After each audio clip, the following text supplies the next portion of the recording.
என் அப்பாவுக்கு இருந்த ராசி தான் எனக்கும் வந்திருக்கு. விளம்பரம் செய்ய தெரியாது, சொல்லி காமிக்க தெரியாது. 5 ரூபாய்க்கு வேலை பண்ண 5000க்கு படம் ஓட்ட எனக்கு தெரியாது. இதான் என்கிட்ட இருக்க பிரச்சனை. அதனால தான் நான் சொல்றேன், என்னை பொறுத்த வரைக்கும் நான் இங்க ஒரு வேலை செய்ய வந்தேன். அந்த வேலையை செய்யணும்னா கட்டாயம் உங்களோட ஆதரவு எனக்கு கட்டாயம். நான் நிறைய பேர் யோசிச்சிருப்பீங்க, இவன் என்னடா சம்மந்தமே இல்லாம மைக்கெல்லாம் கீழே கொண்டு வந்து வச்சாங்க. ஏங்க வாக்களிச்ச நீங்க எல்லாருமே வெயில்ல இருக்கீங்கன்னா உங்க வாக்கை வாங்கிட்டு பாராளுமன்றத்தில் உட்காந்துருக்க நாங்களும் வெயில காய்ச்சி தானே ஆகணும். அதனால தான் பரட்டு சொன்னேன், இனிமே இந்த மாதிரி மேடை எல்லாம் தேவை.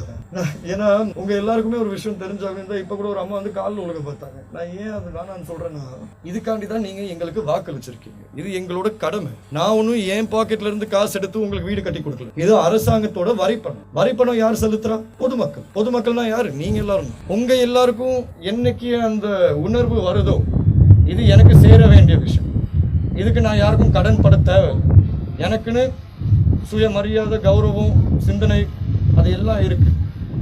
என்னைக்கு அந்த உங்க உணர்வா வருதோ அன்னைக்கு தான் நீங்க எதிர்பார்த்த மலையகம் மாறும். இதுவரைக்கும் உங்களோட தேசிய அடையாளம் இந்திய தமிழ். இனிமே உங்க தேசிய அடையாளம் மலையக தமிழ். அது அது வரப்போற சென்சஸ் டிபார்ட்மெண்ட்ல வெளியே. ஆனா இதுக்கும் காரணம் அரசியல்வாதிகள் கிடையாது. பொதுமக்கள், சிவில் சமூகம் பல்வேறு அழுத்தங்கள் கொடுத்துதான் நாங்க இப்ப இதை சாதிச்சோம். கிட்டத்தட்ட 64,000 பேர் கையெழுத்து போட்டிருக்காங்க இந்த மாற்றத்துக்கு. ஜனாதிபதி அவர்களோட நான் பேசிட்டு இருக்கும் போது அவர் ஒரு அமைச்சரவை பத்திரத்தை நாங்க அக்டோபர் 30 கடந்த வருஷம் 2023 சமர்ப்பிச்சோம். இப்ப எல்லாருக்கும் ஒரு கேள்வி இருக்கு. 1,76,000 மக்கள் இருக்காங்க, குடும்பங்கள். ஆனா நம்மள்ட்ட இருக்கிறது வெறும் 10,000 இந்தியா வீடு. அப்படின்னா நம்ம எப்படி மக்களுக்கு ஒரு தீர்வு பெற்றுக் கொடுக்க போறோம்?